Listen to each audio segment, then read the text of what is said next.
It is such a great pleasure to join you as we open the 5th annual Nigeria Mining Week Discourse series.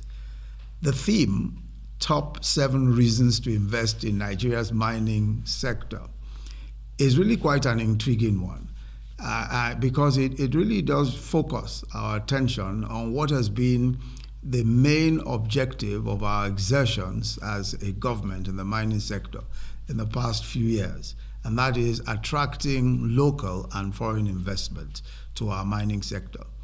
I've not had a discussion with the Honorable Minister of Mines and Steel on the 7 reasons he and his team intend to advance for investing in mining in Nigeria. But I've heard, I listened to his presentation earlier, and of course the very attractive incentives that he spoke about. But the one reason I think is indisputable, and he alluded to this in several ways, and this is that our strong policy, the strong policy and regulatory framework, which we have diligently and methodically developed over the years, that framework is possibly our strongest argument for bringing in or for seeking to attract investors into Nigeria. So the development of the mining sector has been an important component of our economic policy, at least since the inception of our administration in 2015. What will be evident to a potential investor is that we have built a robust framework for the mining sector, line by line, and as it were, precept by precept. In 2016, the Ministry of Mines and Steel Development, in collaboration with industry stakeholders, produced a clear roadmap for the growth and development of the Nigerian mining sector. In pursuit of the goals set forth in the roadmap, government then initiated an ambitious reform regime in the sector. The flagship of that reform is the National Integrated Mineral Exploration Program, NIMEP, designed to rapidly generate geological data with the aim of de-risking the sector and attracting high-caliber investments. Today, the mining sector features prominently in our National Development Plan 2021 to 2025, which was approved by the Federal Executive Council barely a week ago. So this is an issue that has had the benefit of the deep consideration of a robust team, aside from all relevant federal officials, but also state governors, representatives of local governments in Nigeria, and the private sector.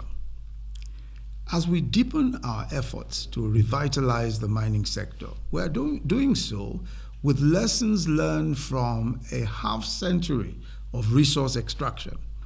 We recognize, for instance, that it's not enough to seek investments merely for the sake of exploitation and extraction. Rather, in writing this new chapter of economic growth, our aim is to develop local industries, generate employment, and focus on resource beneficiation to create wealth along the mineral value chain. Concurrently, there is an ongoing review of the Nigerian Minerals and Mining Act 2007, aimed at bringing legislation into conformity with global best practices, limiting the role of government to that of regulation and creating the space for the private sector to maintain a more expansive presence in the sector. The early evidence that our framework is on the right track is the inflow of notable investments, and some of which the Honourable Minister has already referred to. These include Thor Exploration's Segilola Gold Mine in Osun State, with an initial production capacity of 80,000 ounces of gold annually, representing the first large-scale gold mine in Nigeria. In June last year, I also had the privilege of commissioning the Dukia Gold and Precious Metals Refinery. The company set out to be a foremost indigenous refiner and trader of gold and other precious metals. Its potential impact on the gold sector is nothing short of revolutionary. By providing offtake opportunities through the establishment of precious metals buying centers, it serves as a spur for more small and medium-scale mining investment, while its refinery symbolizes its focus on value addition in the gold and precious metals industry in Nigeria and West Africa.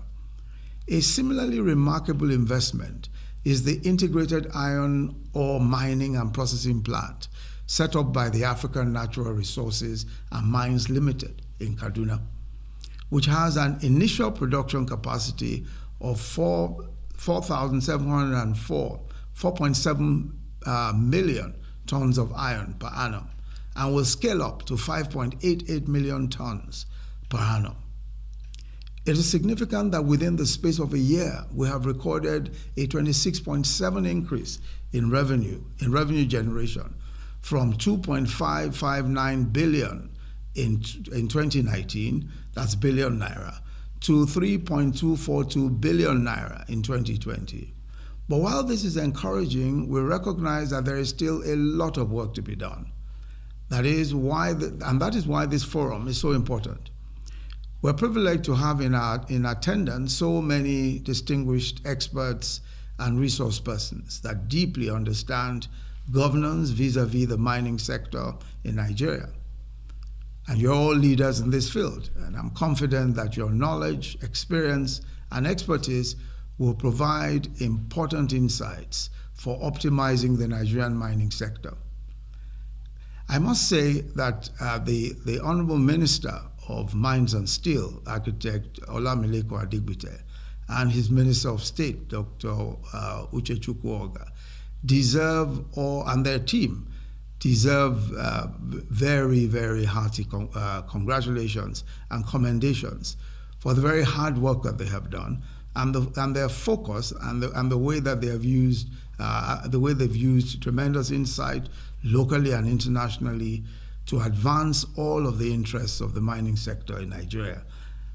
I also look forward to this event serving as a solid platform for strategic reflection, incubation of ideas, and production of actionable policy propositions on diverse issues of mining along its value chain. I wish you great success in your deliberations, and I'd like to formally, therefore, declare open this 5th annual Mining Week Discourse series. And I thank you very much for your kind attention. Thank you very much. God bless you.